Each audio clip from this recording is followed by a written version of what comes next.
Hello，大家好，欢迎来到我的 YouTube channel。我是在美国寻求同性恋身份庇护的 Aiden。今天我们来聊聊初恋。你还记得你的初恋吗？你的初恋给你留下什么样的回忆？我的呢是有好的、非常快乐的一些记忆，当然也有一些让我内心非常受伤、酸楚的一些记忆。他是一个富二代，他让我见识到了这个世界我曾经没有看到的一些风景。但是呢，他的一些行为也让我学到了关于信任与背叛的最痛苦的教训。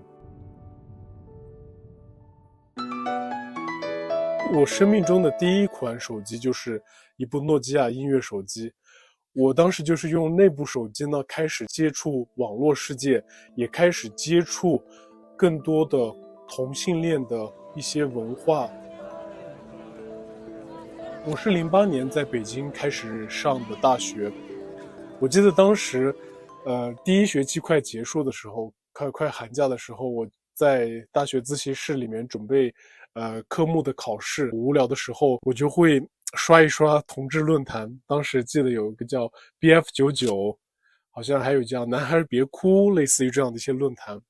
然后我记得当时在 BF99上呢，它有一个板块是群友，各种各样的一些人会放自己的个人信息。我的初恋男友邵哲呢，他就是在上面放了他的个人信息，他备注他是公，然后呢他在寻找一个男朋友。我当时是从来没有过攻受的经历，但是我自己内心就觉得自己应该是受。然后呢，我看到他放了自己的照片，让我觉得其实蛮心动的。大家应该都有看过一部电影叫《盛夏光年》，里面的那个于守恒，对，就是台湾的那个演员。其实我的初恋男友有点于守恒的那种感觉，就是有点痞气，有点坏坏的那种感觉。然后呢，我看到他留了他的手机号，然后我就特别怀着忐忑不安的心情给他的手机发了一条信息。我记得当时我是周五的时候发的，然后周末过去了，周一的早晨我正在上高等数学的课，然后收到了他的回复。我当时看到他回复的时候，我也是整个人心都要跳出来了。他就问我的情况，然后问我能否发照片啊什么的。当时没有微信啊这些东西，就是用彩信。然后呢，我就在我的相册里面翻呀翻，翻来翻出一张我觉得自认为还不错，还是挺可以的照片，然后就彩信发给了他。他应该是对我的照片印象不错，我们俩就聊得越来越深，我们互相加了 QQ 号。然后每天我回到宿舍以后呢，就是会打开 QQ 跟他聊，在手机上也是挂着 QQ 跟他聊。他当时不在北京，他是在北京周边的一个城市。在新年之前，他说他会来见我。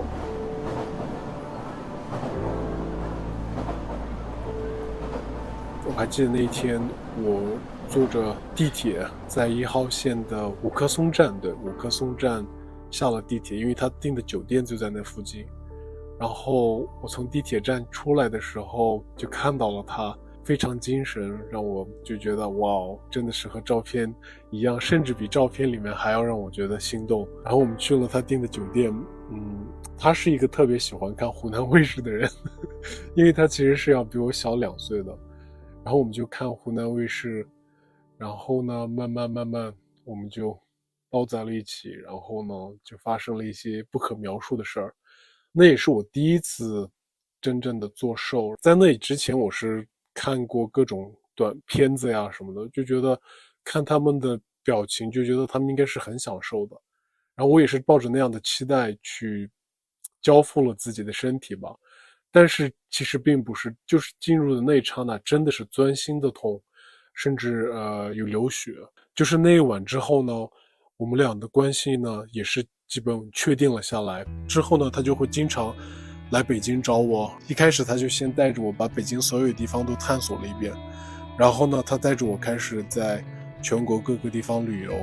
我们去了不少地方。邵哲呢，他是一个富二代，他妈妈做房地产，他爸爸做烟酒这个行业。我跟他的成长环境完全是不一样的。我父母呢是一般的工薪阶层，像我在买东西啊，什么时候都会看他的价钱呀什么的。但邵哲就完全不同，出手非常阔绰。后来他搬到了北京，离我学校比较近的地方也租了房子。我呢也从宿舍里搬了出来，我们会一起去买菜，然后一起做饭，然后一起会计划我们周末要做什么。他是一个比较强势的人，可能我自己心里也是比较喜欢对方是一个相对我要强势一些的人，我也就百依百顺。事情的转折点是出现在我大三那一年，他是特别喜欢 SHE， 当时 SHE 是要在湖南卫视录制一场节目，因为我当时是在准备一些考试的事情，所以我就不能和他一起去湖南去现场去参加这个节目的录制。然后呢，他就一个人去了湖南。他去湖南以后呢，我是晚上就去了他租的房子。然后我当时是因为把我的自己的手提电脑呢忘在了宿舍，我就问他能不能用他的电脑啊，我需要做一些 PPT 啊，写一些论文的东西。然后我登录他电脑以后呢，我开始做我的东西。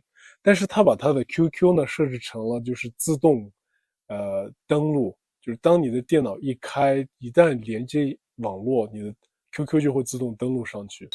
然后他的 QQ 呢就一直不断的有消息提示，然后我就看到一个男生的头像在那里一直闪动。我真的是纠结了很久，我有一个声音告诉我不行，你不能去打开，这是他的隐私，你不能去打开他的聊天记录。但是另外一个声音又告诉我，为什么他会一直不停的给我男朋友发信息？这是谁？好奇心战胜了我的理智，点开了那个对话框，点开以后我整个人震惊了。他并不是说他出轨背着我出轨那么简单，我甚至发现他更深层的一些秘密。它其实是链脚，链脚里面，据我所知，他们也是分主和奴。就是我通过他们的聊天记录，我发现他是有给别人做过奴，然后这让我是真的无法接受。让我崩溃的一点是，他一直告诉我他是纯攻啊，从来不会做零啊。但是从他们对话记录，我能感觉到他其实是享受这一段性经历的。然后呢，对方也在约他，什么时候你还有空啊？什么时候再来啊？这样子。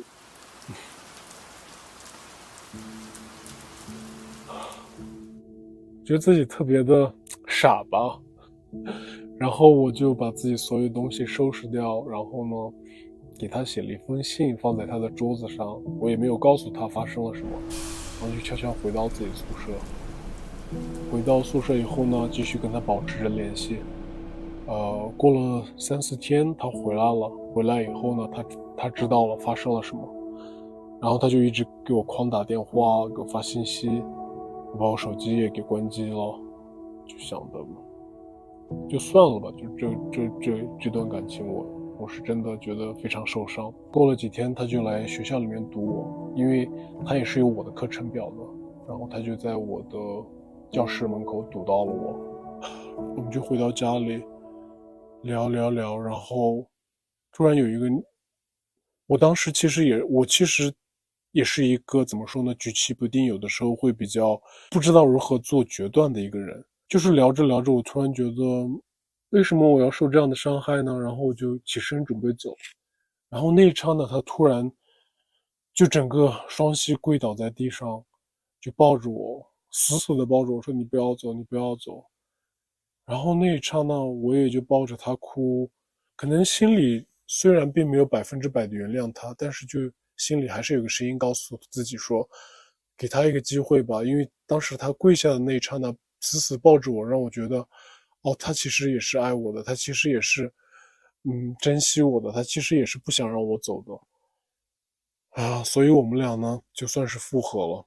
但是复合以后，说实话，当你真正的被伤害过以后，你心里会有一点不信任感和会有一点防备心，尤其是当你和他在一起，然后他突然收到短信，接到一个电话的时候，你心里会有一种声音在问：哦，会是谁？会不会是就背着我在做什么？就是那种东西，其实那种心理是挺折磨人的。后来呢，我们俩的分手，因为他另一次的出轨，我会在以后的视频中跟大家分享。我想我们生命中每个人都会有属于自己的一个烧折，那个会打破我们，却让我们自己变得更坚强的人。为此呢，我感到感激，但还是会有些伤痕，永远不会完全的消失。但这并不是旅程的终点，请继续关注我，我会分享更多的故事，大家加油。